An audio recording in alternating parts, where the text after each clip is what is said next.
Demonstração de uma barreira infravermelha. Nós temos montado nesta protoboard o circuito com o resistor de 100 ohms em série com o LED infravermelho, na alimentação de 5 volts. Este LED ele suporta uma corrente máxima de 50 mA em 4 volts. E do lado de lá da barreira nós temos um fototransistor conectado numa fonte de 12 volts sobre o resistor que nós estamos medindo o sinal que aparece no nosso osciloscópio. Cortando a nossa barreira, nós podemos ver o corte e a saturação do fototransistor à medida que nós interrompemos a nossa barreira. Afastando agora o transmissor e o receptor a distância de meio metro, nós mantendo a mesma escala que nós tínhamos antes no osciloscópio, nós vemos que há uma redução significativa de sinal sobre o resistor de 10K que fica conectado ao fototransistor. Ainda conseguimos o efeito satisfatório com a interrupção e a transmissão do feixe infravermelho. Porém, a diminuição do sinal é significativa, que pode ser compensado pelo ajuste da escala do osciloscópio. Mantendo-se a distância entre o transmissor e o receptor em 50 centímetros, agora nós vamos demonstrar que, mesmo com essa distância, nós temos a barreira funcionando plenamente. Quando nós tivermos a influência de uma lâmpada, no caso aqui incandescente, nós podemos observar que há uma completa saturação do transistor, visto que o circuito aqui do receptor é o fototransistor e um resistor de 10K ligados numa fonte de 12 volts, nós vemos lá que os 12 volts aparecem praticamente todos sobre o resistor e a barreira não tem mais a sua funcionalidade para poder transmitir uma informação.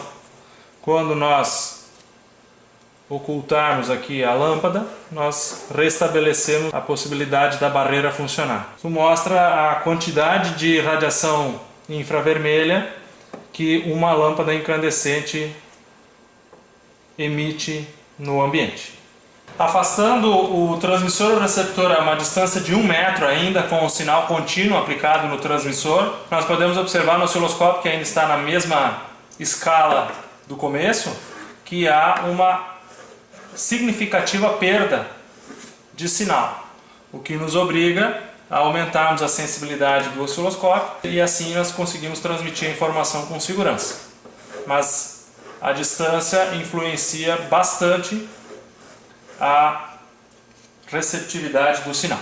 Próxima etapa da nossa experiência com a barreira infravermelha será a transmissão de um sinal de 2 kHz pela barreira. Primeira coisa que nós temos que fazer é ajustar o gerador de função para que nós possamos ter um sinal quadrado entre 0 e 5 volts. Para ajustar o gerador, nós primeiro devemos observar onde é que é a linha de GND do osciloscópio através do acoplamento. Colocamos em terra primeiro, depois nós trocamos a chave do acoplamento para CC, o sinal veio do gerador, já está ligeiramente ajustado para os 2 kHz, como nós queremos transmitir, mas o sinal tem 2,5 volts positivo e 2,5 volts negativo, então nós precisamos acertar esse sinal adicionando-se um nível DC ao sinal. Nós atuamos aqui na chave offset do gerador de função e levamos o sinal do gerador no nosso nível de terra original, é aqui onde aparece o número 1. Assim o gerador de função pode ser ligado no nosso circuito de transmissão do resistor e do LED.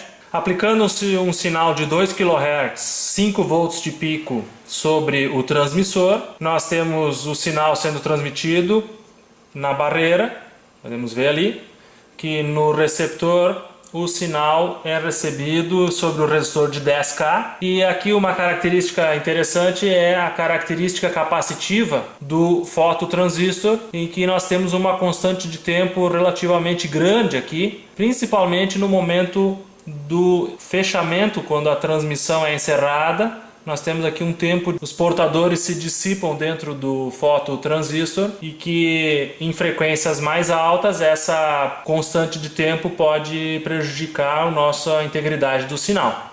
Para se melhorar a integridade do sinal recebido, nós podemos alterar a constante de tempo do receptor, diminuindo o valor do resistor que fica em série aqui com o nosso fototransistor. Originalmente nós tínhamos 10K, agora nós diminuímos para 1K. Naturalmente o sinal sobre o resistor de 1K será menor no osciloscópio, que ainda está com a mesma escala de antes, mas aqui ajustando-se a escala para 1 volt por quadro, nós temos um sinal praticamente sem distorção. E nós vemos que a constante de tempo aqui ela já é bem menor, principalmente quando nós compararmos com o momento do desligamento do LED transmissor, e a constante de tempo ali aparece bem mais reduzida com o resistor de 1K. 50 centímetros de distância, transmissão do sinal de 2 kHz. Nós podemos observar a forma de onda azul no osciloscópio, que é o sinal que está sendo recebido. E nós podemos ver que a barreira está alinhada, porém nós temos uma diminuição significativa da amplitude do sinal que nos obriga a ajustarmos a escala do osciloscópio. Adicionando-se a lâmpada, nós perdemos completamente o sinal devido à saturação que o fotoreceptor recebe da radiação infravermelha da lâmpada. Aumentando-se a distância a 1 metro de distância entre o transmissor e o receptor, forma de onda azul é o sinal recebido. Podemos ver que a barreira está alinhada.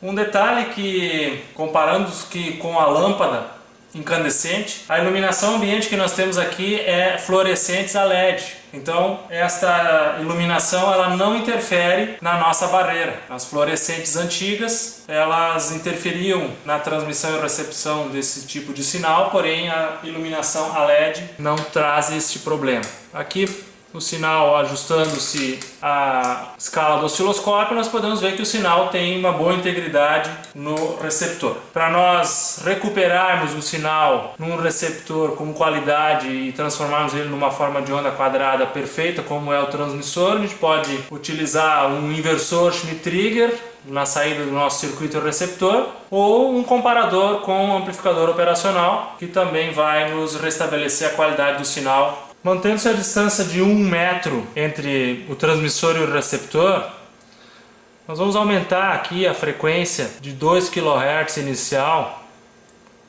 para 4 kHz. O fenômeno que nós vemos é uma forte influência da constante de tempo, utilizando-se o resistor de 10K, e o sinal do receptor tem uma amplitude já bastante baixa, em torno de 1 volt de pico a pico, e ainda temos esta forte influência da constante de tempo, transformando o sinal recebido praticamente numa carga e descarga de capacitor. Uma opção que nós temos aqui para nós termos o sinal quadrado numa qualidade mais semelhante ao transmitido vai ser nós diminuirmos a constante de tempo, trocando-se novamente o resistor de 10K por um de 1K.